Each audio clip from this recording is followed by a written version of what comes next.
Today's episode is going to inspire you. I hope to find your thing that you love to do. Find your own dream. So today I'm talking with Synthia Simenson and her dream, the thing that she loves that really nurtures her marriage and herself and her family and her relationships is traveling. And so we're going to talk about that. But the overarching theme today is, what do you want more of? What is the thing that you truly love that's your dream that can live and inspire you in your day-to-day motherhood life? So this conversation challenged me. Synthia has amazing skill sets and things that she's great at, that she brings to the table. And so I learned a lot from her and I have a lot to think about. And I'm really excited to share this conversation with you.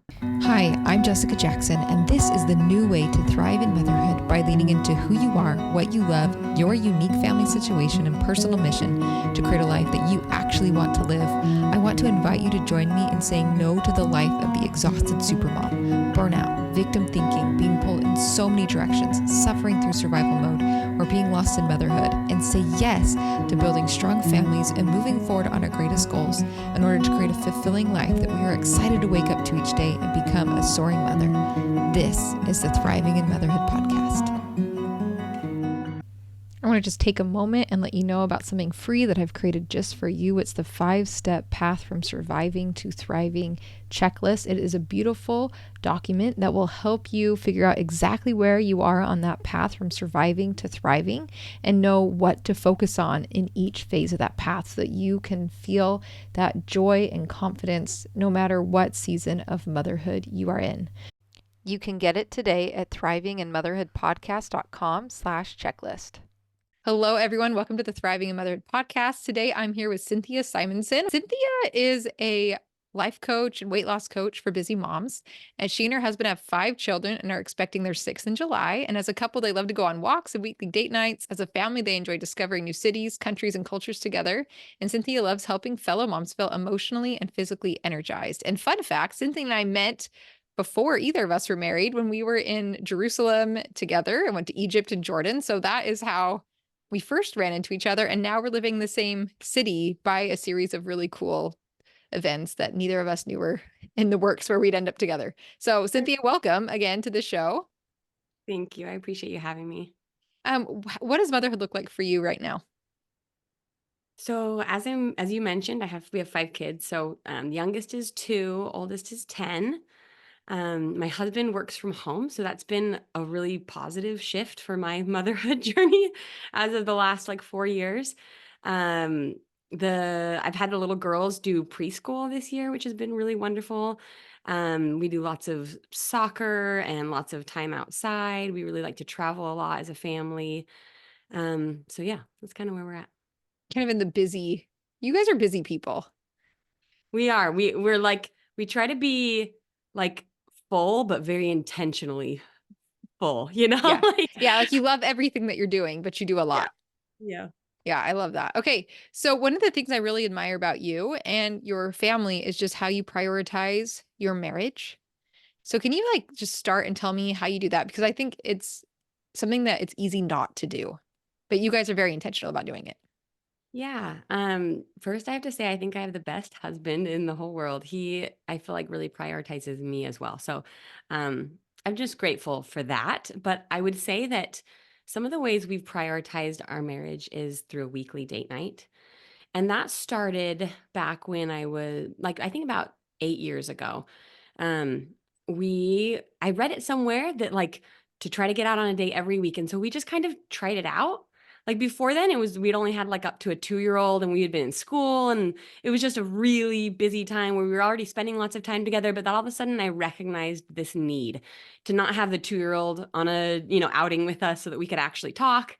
And so we just started doing it. And for me, it was a challenge to say, I'm going to start paying a babysitter to come over and watch my children while we leave and go spend more money on a date. I have such a naturally saving mentality that was a real push for me. But I just kept on preaching to myself. And at the end of every date night, we would have this talk about this was so good. Oh, we love this. We've got to do this again. Okay, we're going to do it again next week. And we kept prioritizing that we would spend money to have time alone and do fun things together, and that we would have something we would look forward to every weekend together. And so that became this like beautiful addiction that we've had. And it's just led to um I feel like it's led to a habit of calm communication. And I kind of coined that term years ago when I was talking to someone that felt like their communication with their husband was often very explosive and was always kind of like intense and rushed and frustrating. And when they would come together, all the big topics that they had been avoiding discussing would come out.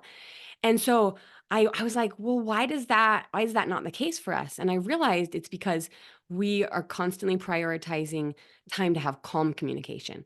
So I have like rules around our date nights. Like, for instance, we have to have at least 3 hours. Normally our dates are 3 to 5 hours. And so like I was talking to someone else once about this, and she's like, yeah, we did like a date the other night and it was like an hour and a half. And I was like, what? I'm like, after it takes me 2 hours just to unwind from being at home with all the kids. Like, I got to get some food in me. I've got to have like, I like to have table service where like someone's really taking care of me.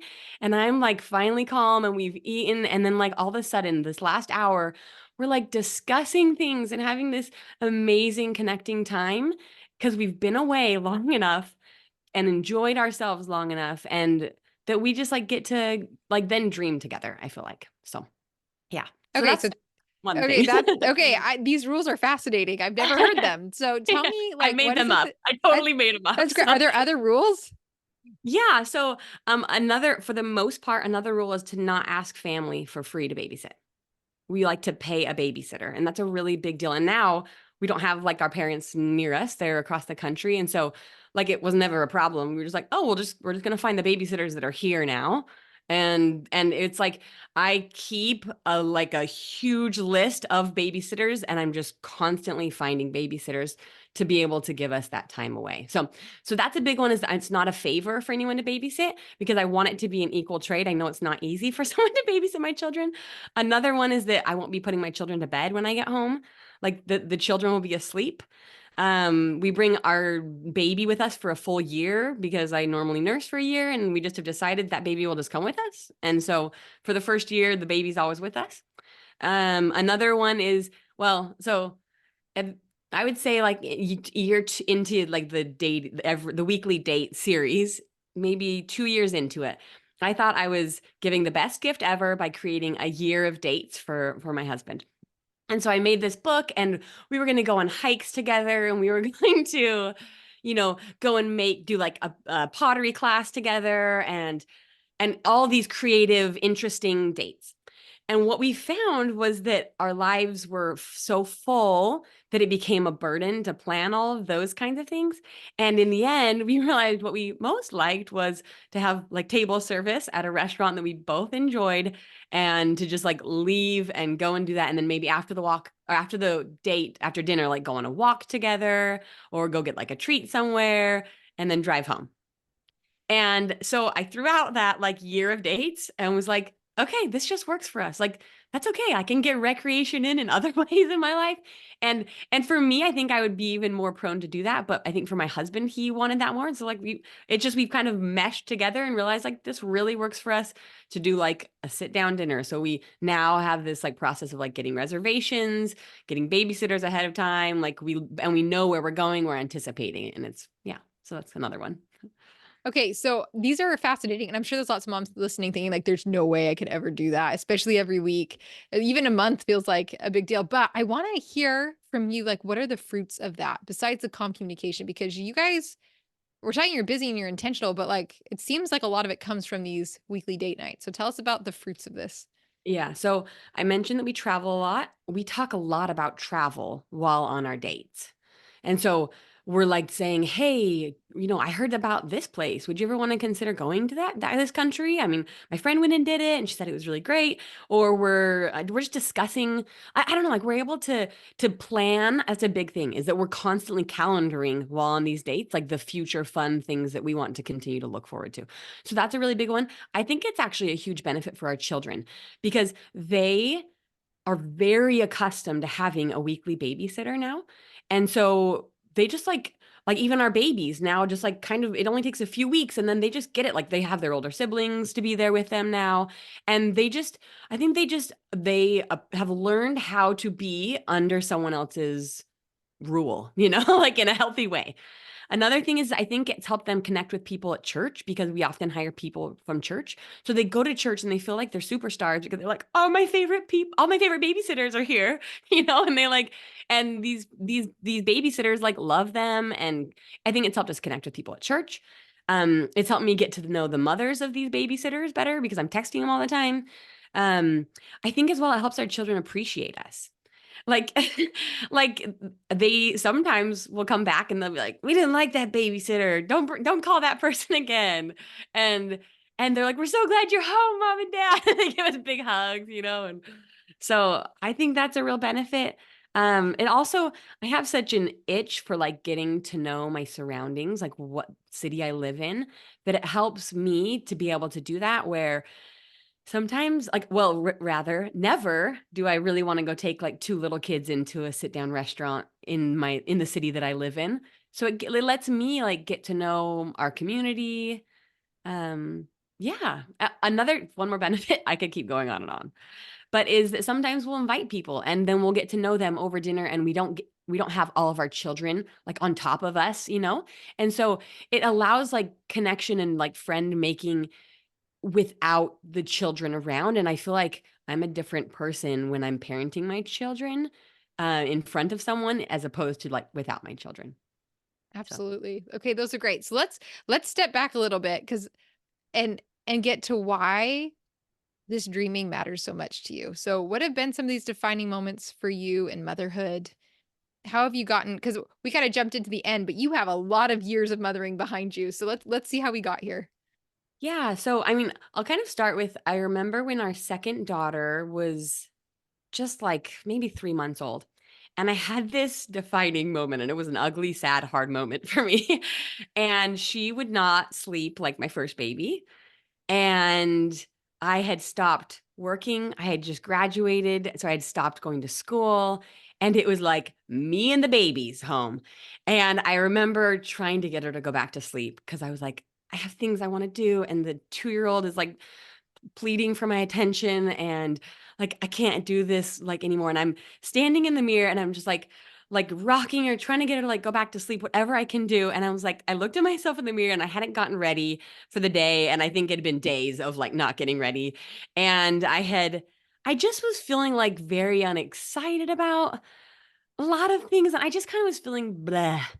And I realized like okay, I need to figure out how to be happy as a mom because I've decided that I want to be home with my children. I purposely quit that job. I purposely am not in school anymore. I want to be here with them, but like my flow is changed and I want to figure this out really badly. So I just kind of started on this journey and one of the questions that I heard that I've asked myself all the time since then is what is something that I want more of in my life? And that's a question that we'll discuss on our dates often. We'll just kind of ask each other, like, what's something you want more of? And I like that question because it's not like what's wrong with your life or what do what's failing, but it's like, okay, if I could dream up something, like what is it I want more of? And that question has led me to especially to travel and to realize like I mean like you said we met in Jerusalem. I got to do a lot of traveling before I had children and I knew that meeting new people, being in new places, experiencing cultures, speaking other languages like that was something that filled my soul, connecting with other people in different places that like made my heart sing. And so as I was asking that question and as we were asking each other that question on dates, we kept like going back to, well, traveling as a family and having experiences and discovering it and as a family, and especially having time as a family when no one else is there, when it's just us and we get to really connect as a family kept being like a resounding theme for us. So how did you then I love that, and I loved your question and this quest you went out of how to be happy again. Were there other things that helped you? Because I know there's moms listening. Like, that was one of my questions too, like, "Wait a minute, if I chose this, why am I miserable? And what do I do to fix it?" Right? And so what else did you discover help you? Because I know there's mom that's listening that are there right now. Yeah. So, the term minimum baselines is like a term that now I would put on what I figured out back then, but I didn't know that term. So, what that essentially means is what is my bare minimum that I can do in terms of like getting ready for the day or like my house's cleanliness or my exercise routine? Like, what are my minimums that I'm satisfied with that if I do this, I feel like I've checked that box, or like my scripture study, or my friend, like, connection. So I started creating in like my own minimum baselines. Like I even created for myself this list and I kept it in my makeup drawer. And it was like, I'm ready for the day if I have done these 5 things. And I like made like an ABCD thing. And it was like mascara, foundation, lip balm, um, and then I think the other ones was like my hair was like somewhat curled, even if it was like 5 curls, I'd like or straightened, I'd done my hair. Like I think what it was like I'd backcombed it, like I'd given it some volume. I don't even think if curling was in there. It was very basic, just like I had done something to like poof up my life. And so that was like my minimum baseline for getting ready. Then I had like my minimum baseline for my house cleanliness, and I was like, okay, does every dish have to be washed? No. But do the dishes have to be in the sink? Yes. Okay. So for me to feel like for instance, that like at 5 o'clock or 6 o'clock or whenever my husband was going to get home, that if that was essentially done, I kind of felt like the house was under control. And so I like kind of figured out, oh yeah, actually it doesn't stress me out that much if they're a pile of dishes because I'll probably just do them as I chat with him about his day. So, but I hate when the counters are like have granola left on them from the morning before, from that morning and or oatmeal and like or like that it's like grimy in that way. So I was like, okay, great. So for me, I needed to have all the dishes off and in the sink, and I needed to have like sprayed down the counter and gotten like everything off of there, and that needed to be clean. That was enough. Or like, I just kind of like, so that was another one. Exercise. I was like, if I exercise for 20 minutes in any form, then I'm like saying that I've exercised for the day. And it doesn't mean I exercise every single day, but I like to exercise. And so I knew for myself, like I've completed that. Like I didn't have never ending lists of things that I was supposed to be doing in some perfected like hour and a half exercise routine or 30 minutes of getting ready. Like each of those things felt doable with my current life. I love that. So, and with that, once you kind of established the base, like kind of the baseline, that then gave you capacity to think about other things or turn off the guilt, or what was it for you? Yeah, I feel like it's a good question. I feel like when I got ready for the day, for instance, in like my 10-minute get ready routine, that I was able to like forget myself more. And like it was almost like, oh, I already got ready today. I look fine. I look great. And all of a sudden, I was more present with my children, more present with my husband, more present with like my friends or someone else that I was seeing, my family. And so like it was allowing me to move on to the next thing. So I'd say like that with getting ready or like with the exercise thing. Once I had said like I've exercised for the day, then it gave me permission to get out of my yoga pants and get dressed and say like, "Oh, I'm ready to leave the house at any moment for something." And so as well, I would say another thing that I did was I started really like planning out intentionally what my weeks were going to look like. So I started like scheduling people, and I would like schedule them to meet them at the park at a certain time because it would get me to the park. Like, and I wanted to connect with them, but I really wanted to get myself out of the house with the kids, and like on my own volition, it probably wouldn't have happened. So I started doing like more intentional things like that, like calendaring and planning in that way too. That's wonderful. Okay, were there other things that helped you get to this happiness? A million things. Yeah. Scripture study is a huge one for me. And like meditation, journal time where I'm like reflecting. So, like waking up earlier than the kids wake up is a huge thing for me. To be able to like prepare and plan my day was kind of in that morning routine. Um, so that's like an enormous one for me. Um, Okay, you've just described the 3 pillars of thriving that we say take you from that surviving to, because there you go. you've got your vision, right? The things that you Yeah. want more of, your dreams. You've got your structure, like how your things are gonna run during your day and your weeks, and soul, you're connecting with God and kind of figuring out what matters most. Yeah, I feel like most of the time when you find people that feel like moms that feel good, they're doing those things. Yeah. Yeah, very cool. You Okay. nailed it. You nailed it with those pillars.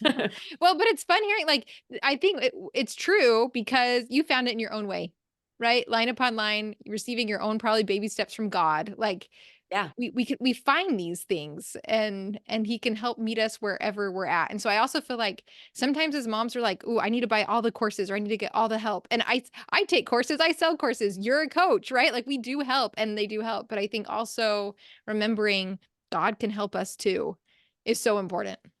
Yeah, and for me, like I bring to my scripture study, like and to my prayers, things like I'm so frustrated with the 3-year-old right now. Like how do I have like patience or okay, what can I do for this kid that's fighting all the time with his younger sibling? Like how do I navigate that? Or how can I have more love for myself and like more patience and forgiveness for myself for how I'm like seeming to react to this child? So exactly. Like I just feel like prayer and scripture study is huge and that like quiet time to do it is like the foundation for me.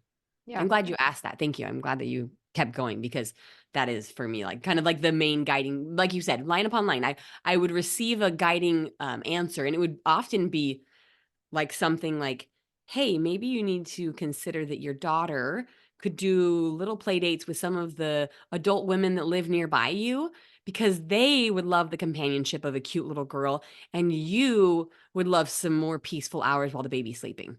To be able to collect yourself and then it'll be a happy reunion when she comes home after an hour. And I'm like, "Oh, I'd never even considered that. Is that allowed? Can I do that? Can I ask my neighbor to like play with my daughter for an hour?" So Yeah, one of the things you're really good at is asking people too. Is that something you were naturally good at or something you had to work on? Um, I had an experience once. Can I tell you a story? Please, those are the best answers. I was walking into church one day and all of my kids were like homesick. So I was the only one walking into church. Like almost never happened. And I walked past my friend and she was walking into church with her 6 kids. This is like 3 years ago, probably. Her 6 kids and her husband wasn't there. And I said, "Hey, can I just help you like bring in the baby and some of the kids?" And she's like, "Yeah, I would love that. Thank you." So I grabbed the baby and I held like one of the toddler's hands and I just helped her get into church and I ended up sitting with her and being next to her. And it was like a total pleasure, just like a happy thing, really positive thing for me to be like assisting her as I was doing what I was doing anyway, right? And after, like, while I'm sitting in church, I had like the strongest personal revelation, which said, allow others to serve you in the way that they want to serve you. And the reason why that was so special for me is I was about to have a baby and there had been different women like women my mother's age at the time who had said like, "Hey, could I bring you a meal or could I help out with something?" And typically like the meal wasn't the most helpful thing that I would like with a newborn baby, but actually what I would love would be if someone would come over and like help me load the kids into the stroller and go on a walk with me. And so what I started like doing is and for that person, they like loved getting exercise too. you know? So I started like asking as people would say like, "Hey, how could I help you after having this baby?" I'd say like, "Well, what like people close to me obviously, like what way would you want to? Like I would love someone that would be willing to go on a walk with me and like help me get the newborn out the door with the toddlers. I would love for someone to sit with my baby as I go pick up the preschooler because the baby's going to be asleep. I would love, if you'd be willing to like remind me of certain things or send me encouraging messages, or could I call you when I'm feeling really overwhelmed with my children and I kind of want to scream? Like, and most of the time I'd say like, which of those things would be most helpful? I'm like, or if you want to bring me like lunch one day and they would choose one and then like they would serve me in a way that really like benefited them as a win-win situation. And so I feel like I've started asking people when I know that it's a yes for them in the first place, and like assuming that there's going to be someone out there for the thing that I need that like probably wants to help me in that way, you know? Yeah. So, yeah. But I think you also have because I'm just remembering back when we were single, you asked me to do something very specific. And I was so surprised because most people don't. And as a single person, like people never did. And so I think you also have this like fundamental belief, like it's okay to ask for help. Yeah, I guess I do. Like you've crossed that line that I think a lot of us take a long time to get over that line. I think I feel so good when I can help someone. Mhm. And it also works in my life, like, and it's like, oh, that's doable for me. So Yeah. I just kind of assume that if someone offers, I just take their word for the fact that they do want to help me. And then I like to give them the choices of like, these would be some things that I would love help with. Which of these would be something you'd like to do? You Which know? also means you're really self-aware to know. Like, I don't think my brain thinks that, like, if I could, I would love to ask for this. And like, you just are always ready. Like, you think that way, which means you're very self-aware at Oh, what's going on in your life. thanks. That's very nice of you. Yeah, I have to say the thing that I asked you when we were in Jerusalem is would you text me because you were at the gym in the morning at like 5 a.m. I was like, Yeah. I want to be in the gym at 5 a.m., but I am not. So will you text me and wake me up? And you Yeah. said you would, which was so nice of you. Yeah. Well, it was great. It was fun. Then we could hang out together with the Yeah. 5 a.m. club, the few of us that were there. Uh, Um, okay, so I would love to hear, have there been any other defining moments in your motherhood journey that you wanted to talk about? yes. Okay. So I thought about this question.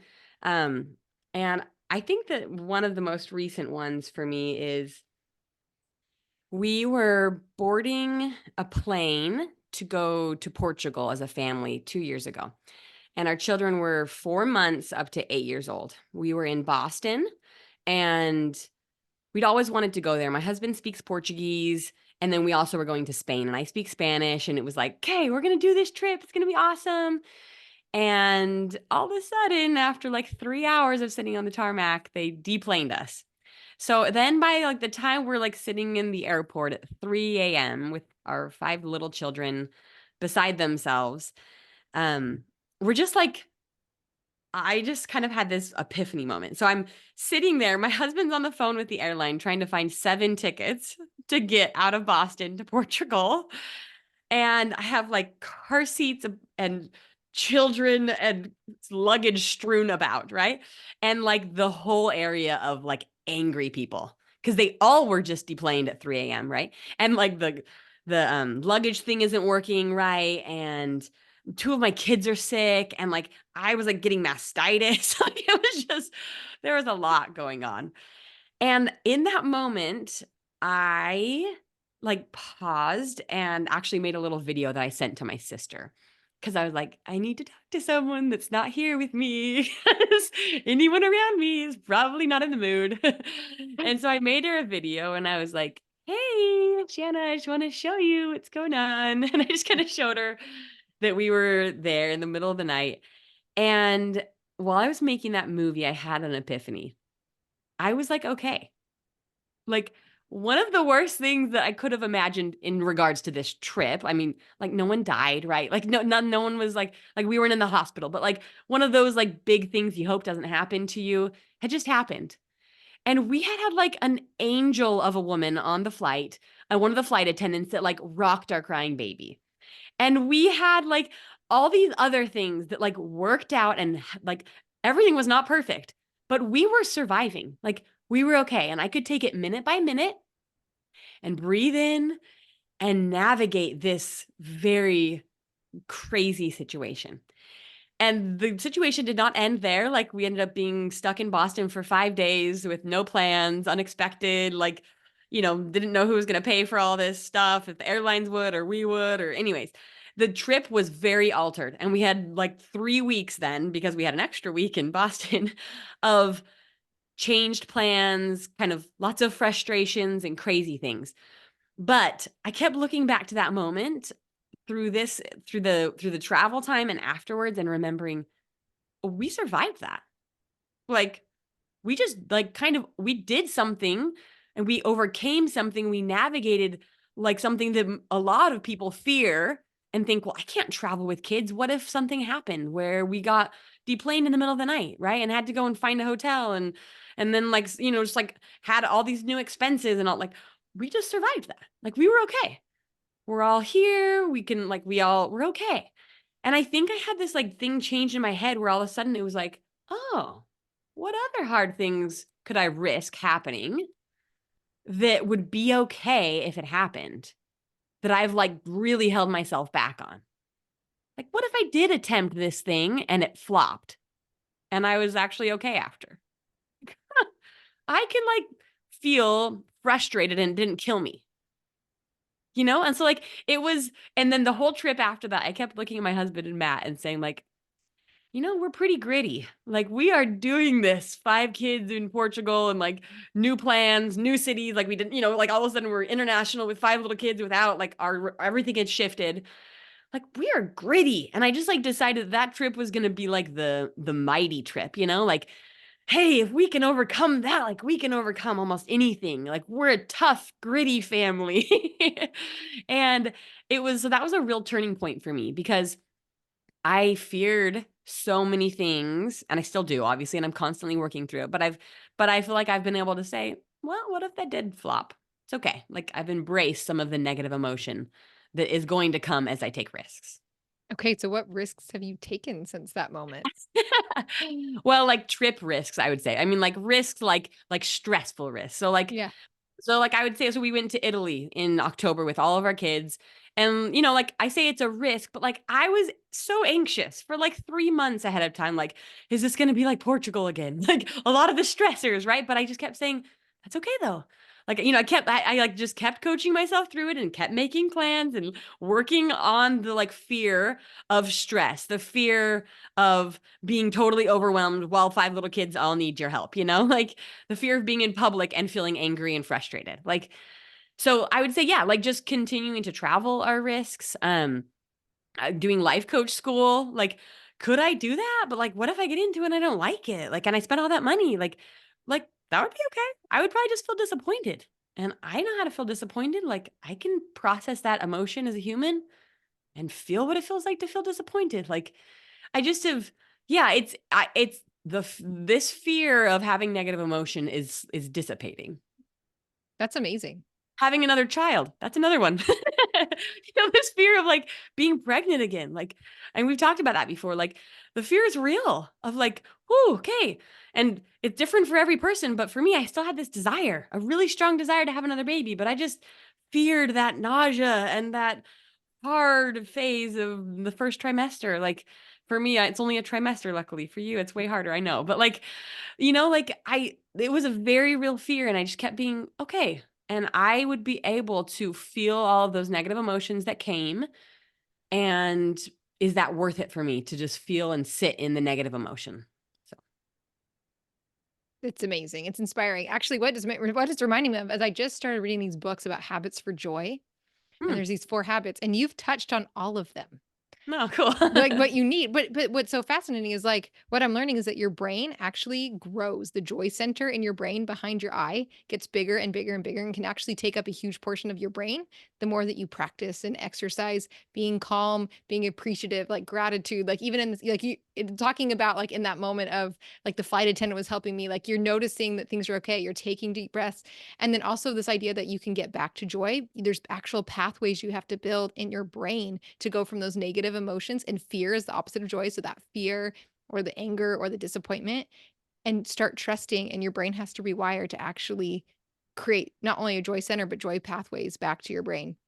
And Ugh, so, anyway, listening to you, I'm like, it works. That science is working. that's cool. You know, can I say something about that? Yeah. I've never heard of that, but I have a deep belief, and that, well, rather, one of the reasons that we like to take our children internationally is because we like to challenge them. Like, I like my children to be in really uncomfortable situations within the safety bounds of being with me and my Mhm. husband. Yeah. So, like, I like pushing them to a new limit. Like, when we just did Italy, we were in Switzerland and we did these ropes courses. And I liked like seeing my kids nervous about climbing up these ropes courses and being attached in a harness. And by the end of the session there, they were loving it and zip lining and doing cool things. But at the beginning, like, it was pretty scary and a little bit stressful for some of them. And but like, I like that they were, and I believe that as we're doing some of these experiences, that it benefits our children to learn, oh, I did something like challenging and unique by going to a new place where no one spoke English, and I was a little bit confused, and I didn't know how to, or I didn't know how to do a ropes course, or, I slept on a plane overnight, or, I ate new food that I'd never seen before, or, the Airbnb we were at was in a really tall building, and, just like unique different experiences. And I was able to find joy and navigate those uncomfortable changes and environmental differences and stuff. And I was okay. Like, I want them to keep on telling themselves and processing and experiencing that they can do these challenging, unique things and be all right, even though they're uncomfortable, even though they have that negative emotion in the process, they can get back to joy. Just like you said. Today, I'm excited to share with you about the Made to Soar Next 90 Days program. It is a self-paced online course with lots of interaction from me that has transformed the lives of women from all around the world as they have learned to build unique family systems that support them in their own unique life circumstances, that allow the necessary and essential things of life to get done and leave time and energy to do what matters most to them. I'm going to let some women who have been through the program tell you a little bit more about their experience now. Just mucking through the day was just survival. And then I was like, the thought of trying to do anything extra was like, well, that's just never gonna happen. I think it was Made to Soar. I don't know. I was probably hoping that it'd be the magic bolt for morning. I mean, we had no systems in our house. I mean, we had no routines. Like, we were. How can I infuse meaning into my life? And even if I do the same thing, how can I think about it differently so that I'm feeling fulfilled? And so that was my goal in joining the Next 90 Days, was to figure out how to kind of handle all of these different domains. How do I become intentional with all of these things and make sure that I'm meeting my own expectations? Now I have systems set in place that, things like the laundry, just automatic, things get done. Because I was able to have the foundation of some of these systems and routines, when things got crazy, I could still go back to those and be like, okay, well, at least the laundry got done. At least my kids got fed. At least I read the Bible and did my workout today. So it helped me go through a couple big moves and big changes and to keep some level of stability for the family. Figuring out how do I homeschool? How do I do it with consistency and some level of discipline? And then how do I build a business and still find meaningful work outside of my home? All of that, I wouldn't have known how to organize it. It was all kind of just like spaghetti in my brain. With Made to Soar, just gaining clarity about what I wanted my days and weeks to look like, my hours and my spare minutes. This is how we get to where we want to go, and just changing those expectations has helped me be happier. I have power to change my circumstances, right? That I can put in new routines. I can solve some of these problems. I can think about things differently and realize that I have power to be in a better place.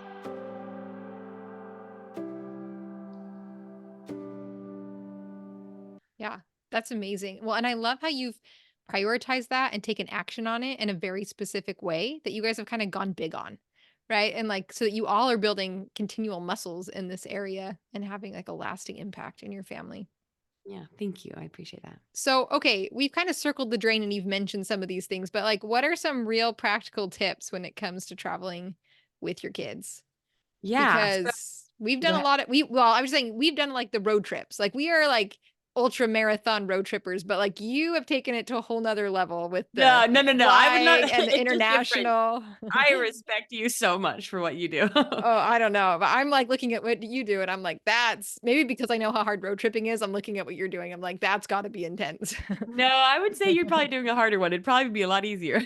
Ooh, okay, let's hear it. Let's hear your tips. Yeah. Okay. So I'm just going to throw out a whole list. I wrote down a list of some little tips that I like to do. So, I'm just going to kind of read through them. So one thing for when we travel, I always make our kids, they have two bags. One is their day bag and one is their night bag, because I like to be organized on our trips. There's enough chaos going on that if there's any organization I can do ahead of time, like trip planning and packing organization, I'm going to do it so that I'm any calmer that I can be, because it is not easy to travel with children. Like I have to plan trips that are really exciting for me to get me to be willing to take the children because there are so many benefits that I believe in for taking them. But man, like my worst self comes out when it's like the day before an international trip with my children and I am exhausted. My decision fatigue is out the window. I can't function anymore. I'm just like frustrated or we're in the process and I'm jet lagged. Like it's hard to be that overwhelmed and that stressed at times, but I see so many benefits and we keep doing it because we have trips that we feel so motivated to go on, you know? But so if I can make it as easy as possible, I do it by having like 2 bags. So a day bag and a night bag. And I'll use like those cube organizers or like a 2-gallon Ziploc and I'll label all the kids so that I just know like we've landed, we're at our Airbnb, it's nighttime, everybody go get your night bag and get your pajamas out. Like everything's going to be in there. Your toothbrush, you know, like the night diaper for the baby, like the wet wipes, like everything is ready so that we get there, we can get to bed. Like it just makes it simple. Another thing is I put all the swimming stuff for the kids and for me and my husband all in one bag. So we have like a swimming bag. So instead of like, okay, now it's time to go to the pool or now it's time to go to the lake or whatever. And like, where did your goggles go? And do you have this thing? Like, grab the swim bag, like, let's go. So that makes it really easy. We have like a church bag, same thing, like all the church clothes, like the belt, you know, the church shoes, the bows for their hair, like everything is in the same bag. So, and like the activities and the snacks, like I just prepare that because that Sunday morning when we're out of town, I know it's not going to be like a convenient time to like find some crayons and, you know, a coloring book. Like if it's all there and I'm ready to go, it just cuts out some chaos. I have been making packing lists for our children on my computer now. And I've just started doing this and I have it customized because like my son has glasses. So I'm like, pack the extra glasses, you know, so I have that on there. So now I print out the packing lists for everyone, me and the kids, and my husband packs himself, you know, but I print all of those and then I modify according to the trip, like once it's printed out, and then I hand the 3 oldest their papers and I say, you need to be packed by 5 o'clock on Wednesday. And then I'll review everything at that time. You don't get to go to your activities or anything like that, you know, that night if you aren't done with this. So having those customized lists have really helped me to make sure I'm not missing things, kept me organized, and it's allowed the kids to be able to step up and help out with the packing. I like to bring everything like into our guest bedroom or like to our like dining room table and have like all the kid like packing stuff and have it all in front of me instead of like each in their own individual bedrooms, because then I can like walk and it helps me just to not feel like the packing is taking over the house. I've like consolidated to one space.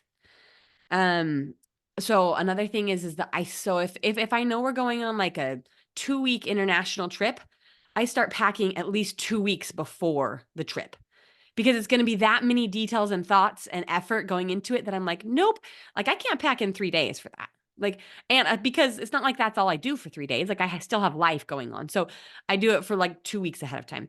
Also, sometimes I'll get like one of my babysitters to come over and help me do the packing or help the kids along in their packing or help with the snack packing or something like that. Oh yeah, with snacks as well. Every kid has like their own individual snack pouch that like I'll just label a gallon size bag and I tell them like the older 3, pack like 10 healthy ones and also pack like 10 of your favorite candies.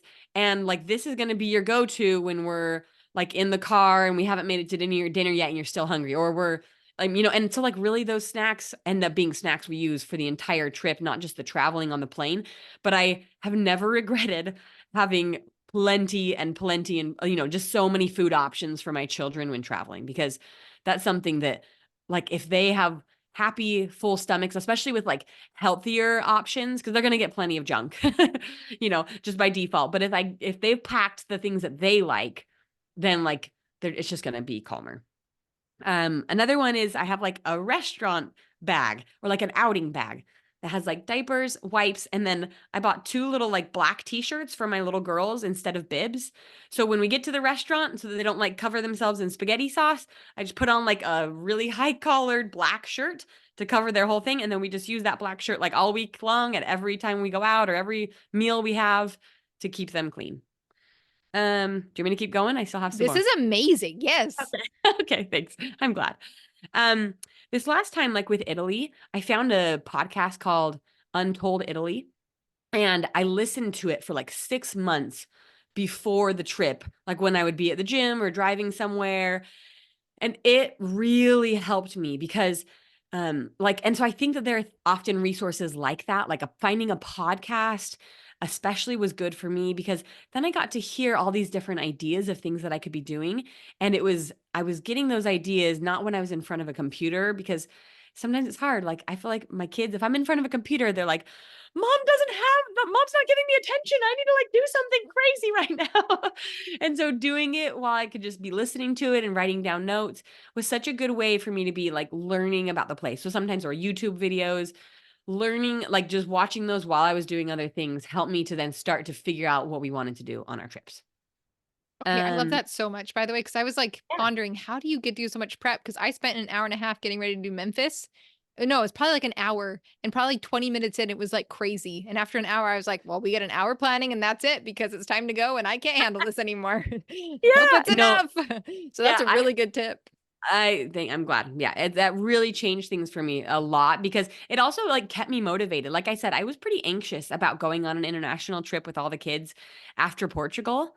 And it was like I just kept listening to these people being interviewed and like I was dreaming about Italy, from here, like, okay, this is going to be really cool. Like, whoa, what if we could do this experience and this one?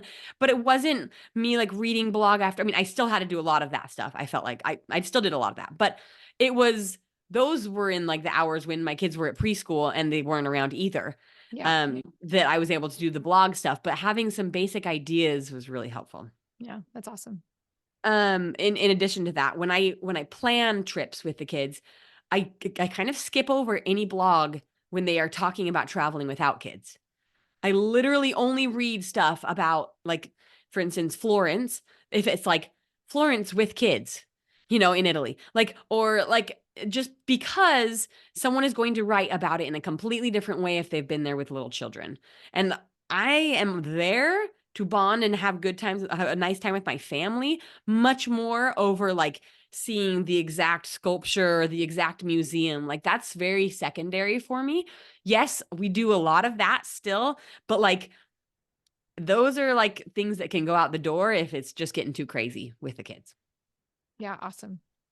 Another one is I have a toiletries bag for travel that's like 90% ready to go at all times. And so I just have like duplicate of everything for my toiletries bag. Um, let me see if there's any other ones I wanted to bring up. Oh yeah. I have found that in the car, this maybe seems silly, but in the car, I don't like it when we're on a road trip and stuff is like all over the floor. Now, things are going to get on the floor after an hour, right? But at least we start out the drive and things are like somewhat orderly. So what I do is I have bags that like just random bags that we had, that have really long handles and I'll like put those over the seat rests in front. And so that the kids have like their snack bag, they have for like the little girls, like their little blanket or like their pacifier, or whatever they're going to need right in front of them. Like their shoes can go in there. And so each kid pretty much has their own bag that's up off the ground so that or like I'll fasten it to the back if I don't have enough of those ones. So they are like a little bit organized within their compartment area, I guess. Then yeah, I think that's pretty much all the ones that I wrote down. Okay, let me ask. Oh, go ahead. Yeah. My very last one is I always have grocery sacks with me. Like I always have at least like 10 empty grocery sacks because like there's always a kid that's going to throw up. Like there's always going to be someone that like poops, their pants or like something crazy happens. But like I'm going to need an empty grocery sack or like garbage. Like I just always have these grocery sacks and I'll just kind of tie them in a little knot and have them there. But like I just feel so prepared. I pull out my grocery sack and I'm like, I can handle this. Like it just helps me. That's maybe the best tip of all. Thank you.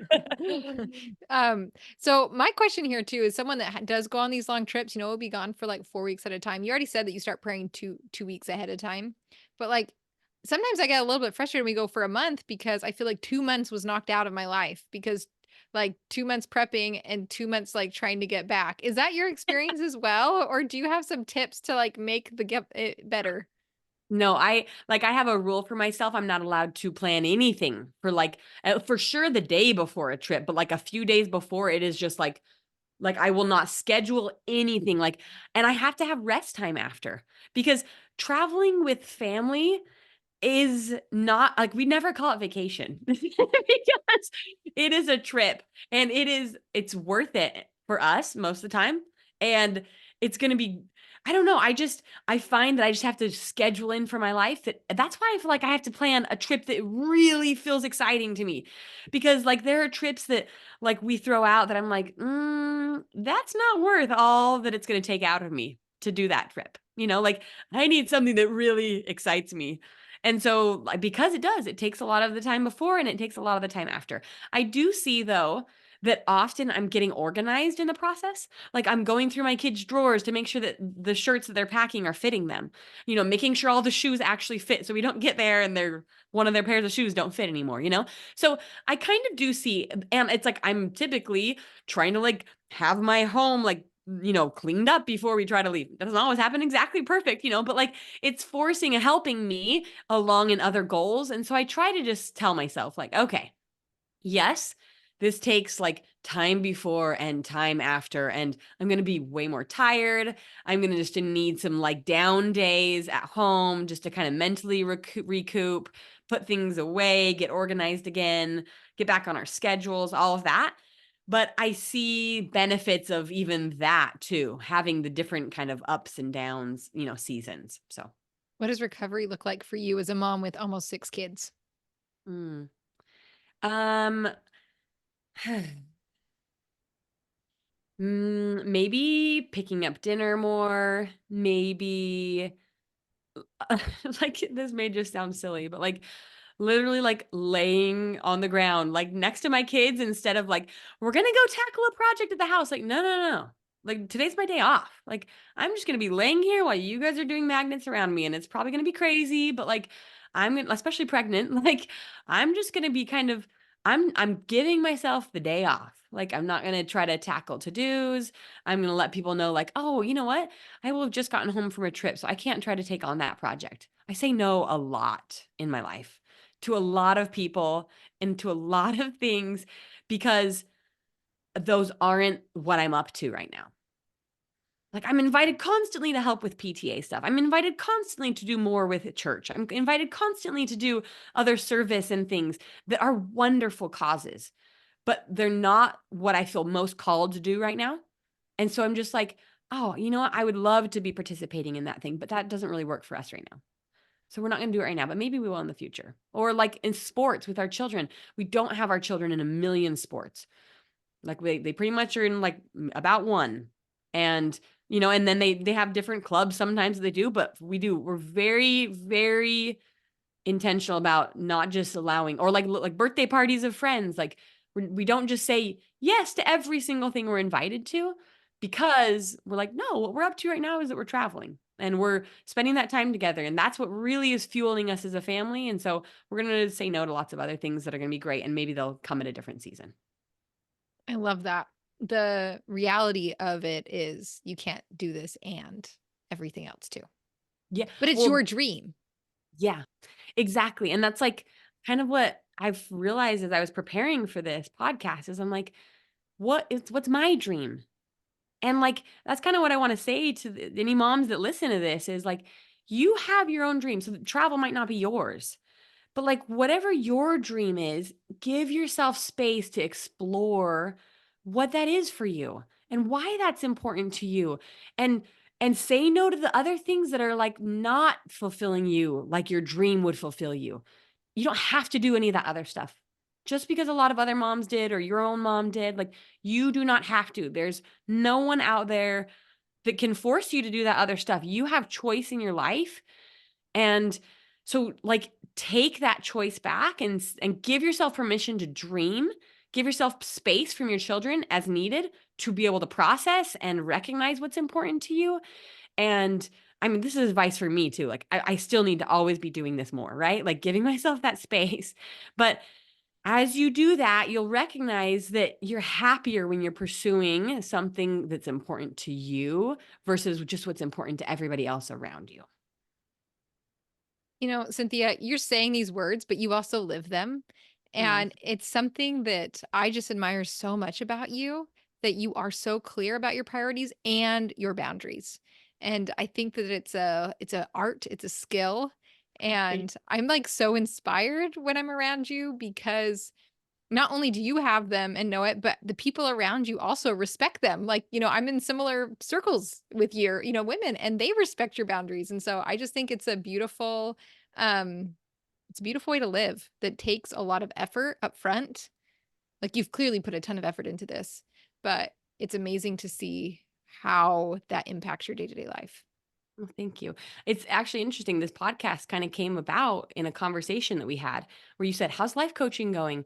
And I've had a little bit of like shame around that, like, I'm not putting in, s- so many hours into this life coach business that I love.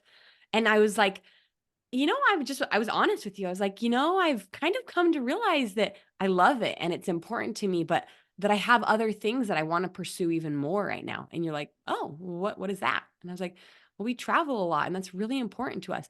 And it was almost really good for me to like say that out loud to you, I think, because I respect so much how you've worked on your podcast and your business and done helped so many people in it. And I think though it's easy for me to say like, "Oh, I should be doing more in my business," or "I should be, having my kids into more sports and clubs," or "I should be," there's so many things other people do around me that are their thing and are like that I would like to do and enjoy, but I just say no to because I just keep refining. What do I want more of? Okay, that's right. That's what I'm going to keep focusing on. If I can focus on this, like this is what brings me the most joy.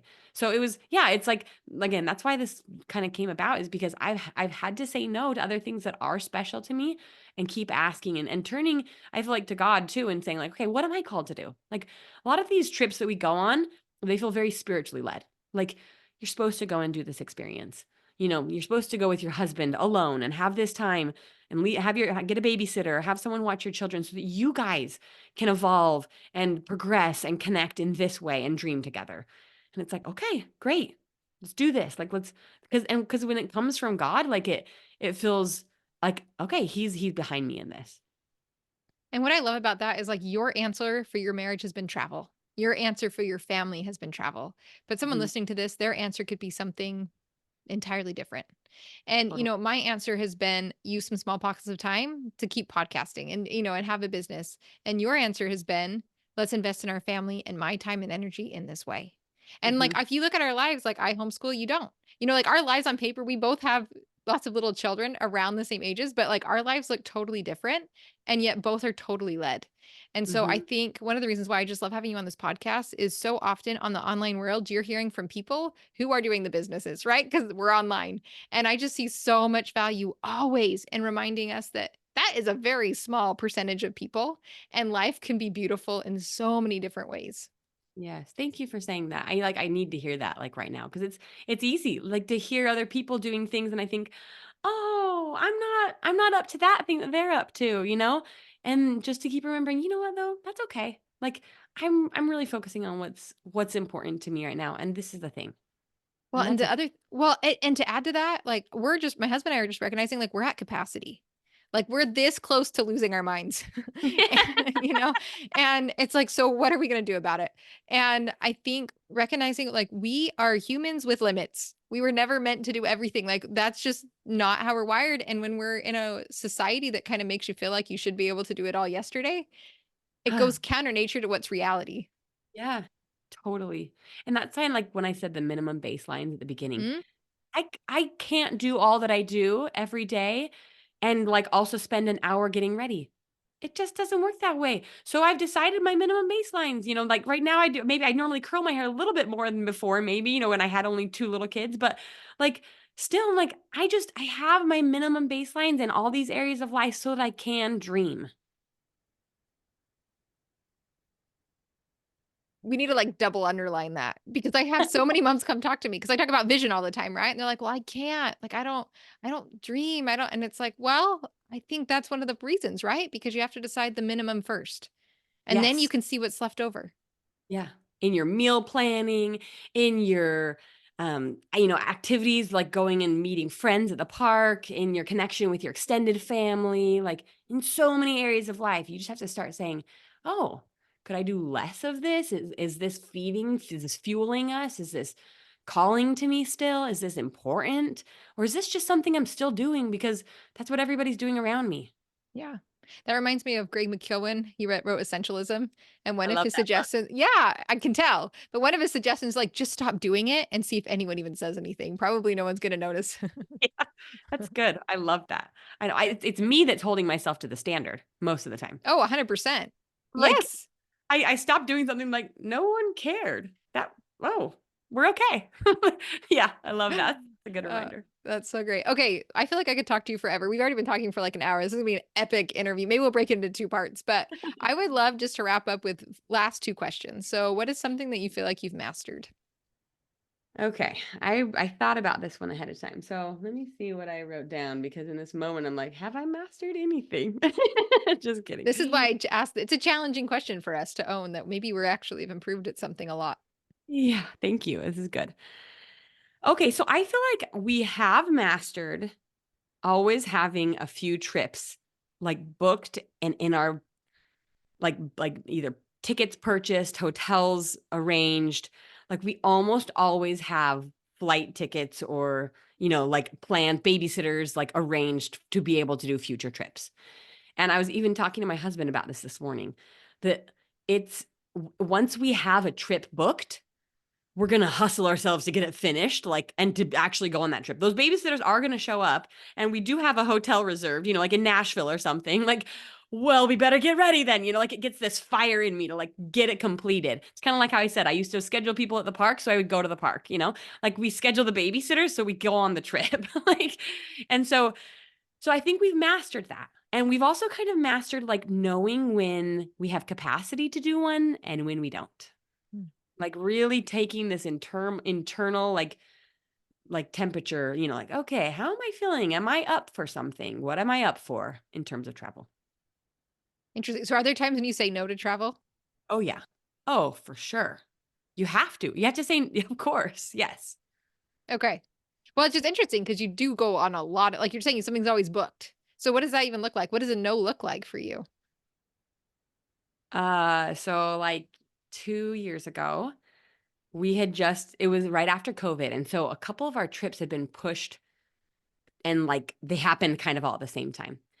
And we had gone to Greece as a couple, and then we'd taken our kids to Switzerland. And then like I had a trip planned with my husband and I just said, like, I was beyond capacity. I was pregnant 2 years ago with my baby or with our 2-year-old now. And I just came to him and I said, I can't do this trip. I know we have everything like paid for, like arranged. And he took our oldest son. And to this day, it's one of the specialest things he's ever done. And one of the greatest memories that they've ever had is that they went on this trip together. But, and it was really hard for me to say no. But I was like, I know I can't do this. I know how stressed I feel right now just anticipating that this trip is coming up. Like I just emotionally pregnant, physically, I cannot take on another trip. I can't. And so like, and we couldn't really get out of it, but like, I'm so glad that I listened to my heart about that. And then my son and my husband went and did that trip together. I mean, it was like one of the best memories they have. So yeah. So yeah, for sure. Or people like sometimes my extended family, they'll all meet together in California and I'll say no because it just I don't have the capacity. It doesn't fit within what our dreams are at that time. And we love them, but we don't always say yes. That's amazing. So, it's like, I want more of this. And yet also sometimes no. Yeah. I want more of something that's pretty specific. Yeah. And Like, so you've really honed in on that. yeah, like I actually have kind of like 5 principles of what's made up a good trip for us.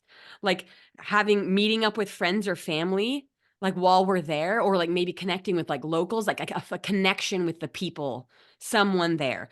Um, Whether it be like a tour guide, even sometimes, but just having like some social connection.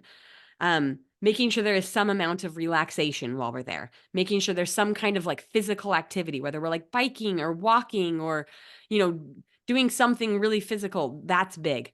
Doing new things, like something we've never done before.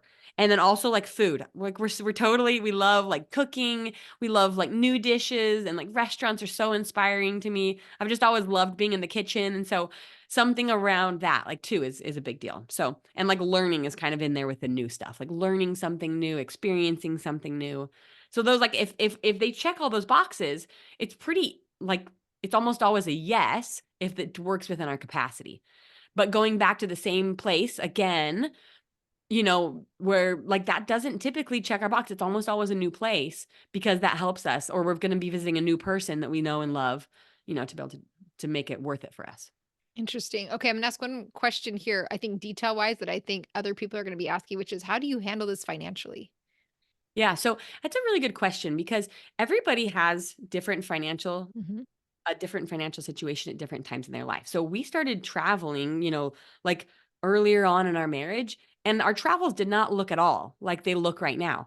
Right now, we're in a financial place where this is a really big priority for us. So, like, we put money aside, and we don't buy other things because this is like the priority. Right. So again, we say no to a lot of other things that we could be doing and paying for because this is where we do want to put it. We also are very like focused on like reward point programs. And so like flight deal things, we're always watching flight deals. We're always on an email list to be able to watch for that kind of thing. We're just like we've learned how to do that kind of stuff with points on credit cards and, you know, things like that to be able to enable a lot of that kind of travel. But then like in the beginning of our marriage, the trips were much simpler, much less expensive, and totally satisfying. Like they were wonderful, and it was what we wanted to be doing then, and it was at our comfort level. Like I would never suggest to anybody to travel if it feels like financially stressful. Like rather hone down that trip. Like you can go and explore the like in the state next to you or in the city next to you or in your own backyard. Like so much can be discovered if that's what you're going to feel financially is comfortable for you.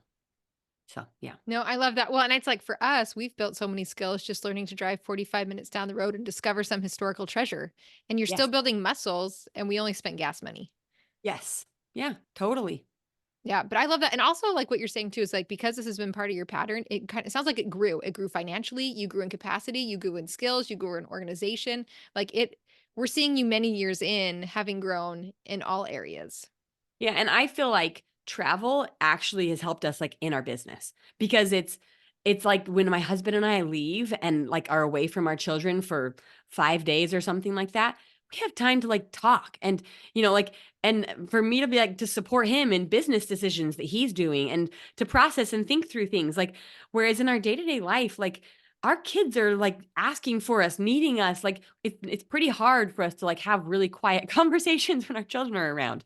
But like, I think it's helped us in many ways to invest in us first. And that's like a really great way for us to do it is by going on dates or on walks together and having that time or on trips together to work on what's important to us. So it's helped us, I think, financially as well, like paid us back. Yeah, that's interesting. Um, Thank you for Yeah. sharing that. Yeah. Okay, last question.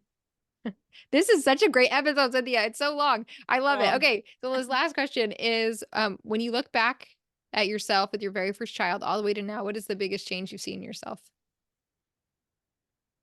Huh. You know, I remember when our oldest was a year and a half, we were asked to go for our church to something called Trek. And for like, I think 3 or 4 days, we were going to be away from him. And it was about 6 months out that we were asked to do that. We accepted. And for 6 months, I was very anxious about leaving our son. I was very stressed about it. I mean, he was only a 1 year old when we were called to do it. And knowing that we were going to be gone from him that long and someone else was going to be in charge and I wasn't going to be able to like really I couldn't FaceTime him because we'd be like in the wilderness with teenagers. And like, I really fretted about it. I remember crying about it and just feeling very uptight about leaving our baby. And I remember talking to a friend and her saying, you know what? It is gonna, I cry every time. It's gonna be hard, but then you're gonna like realize it's gonna be okay.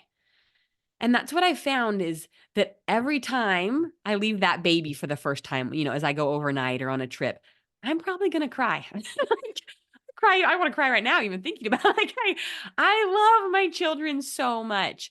And I also love knowing that like their lives are like running in the way that we've created our lives, and they, feel secure and that they feel taken care of, and that, there are a lot of reasons why it can be overwhelming to leave your children, especially on a trip. And I had actually a close friend call me recently, and she was saying, "Hey, my husband and I really want to go and do like a 10-day trip in Europe, but my baby's like going to be like a year and a half, or like, am I going to hurt him? Like, am I going to damage him if I leave him with my mother-in-law and our mom, like, and my mom, like, is that going to hurt my baby?"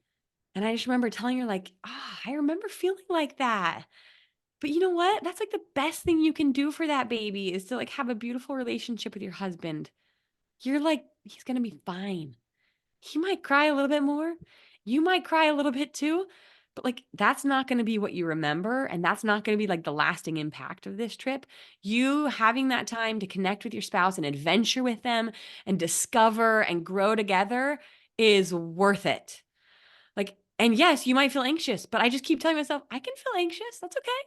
I know how to do anxiety. I know how to feel it in my chest and like in my head and like, the tightness in my hands. Like I can feel anxiety as a human, and I'm just experiencing the human emotion of anxiety. And I'm still going to go on the trip, and I'm still going to have the kids stay here. And so that's kind of what I've learned is that it's okay to be sad as I'm leaving my kids, and they're going to be okay. And actually when we come back together, it is like the sweetest reunion ever. Like, and we like miss the kids, and like it bonds our family together for my husband and I to travel without them. Well, Synthia, thank you so much for sharing your experiences and your wisdom and the things that you've been learning. It's a challenging episode for me because these strengths of yours are not mine. And so I'm like, this is good. This is challenging me. Um, so do you have any last final thoughts that you'd like to share? I have one more little story. Is that okay? I would love it. Please. Yes. Okay. No, this is going on a while. So once we were traveling home from a trip, we only had 3 kids, and I think I was pregnant. Yeah, I was. And we were boarding. It was going to be an overnight flight. We were in Kauai. We were coming back to Salt Lake, and I sat down, and my husband was with like 2 of the kids, and one kid was next to me. And I sat down by like a 20-year-old boy, and he just kind of watched us, a little bit. And I just noticed that he was aware of us. And then we started chatting, um, and he said, "It looks like your kids know what they're doing. Like it looks like they're comfortable being on an airplane." And I was like, "Oh, honestly, most of the time I'm really nervous that everyone's judging me around me on the flight. I'm not expecting someone's going to say something like that." So I was like, "Thank you. That's really sweet." And he said, "So do you travel with your kids?" And I was like, "Yeah, we do. Like, we really like to. And he said, "Wow, my girlfriend and I, we've talked about how it would be cool to have kids, but then we wouldn't be able to travel anymore. And like, so I don't know, we've said probably we won't have kids. But watching you guys, like, maybe we could still travel. Like, you're showing me that's actually probably possible." And I have had that conversation like probably 10 people, like no joke, where I think that this younger, a little bit younger than us, or maybe just even our generation, have the idea in their mind that they're not going to be able to travel anymore once they have kids. They are like, those adventures are going to kind of come to a stop, and that like then they won't be able to keep dreaming. And I'm like, if I can shout anything from the rooftop, it's like, nope, your adventures do not have to stop because you have children. In fact, your children might make your adventures even sweeter. Like traveling with kids can be like, people will talk to you more easily, or your kids will talk to people that you're like, "Oh, okay, I guess we're talking to them now." Like they bringing the kids along has often sweetened the experience for us in many ways. So you never know who's watching you when you are going after your dreams, and how you might be helping someone also to go after their dreams. And I love that, whether it applies to travel or something else entirely. That is amazing and beautiful. And I think we're going to end there. Well, Cynthia, where can people find you and learn more from you? Because I know they're going to want to after hanging out with you for an hour. Yeah, thank you. My website is the best place. So my email or my website is Synthia, and that's with an S, Synthia, Simonsen, SIMONSEN.com. And on there, you can sign up for like a free coaching call, or you can also sign up for my emails.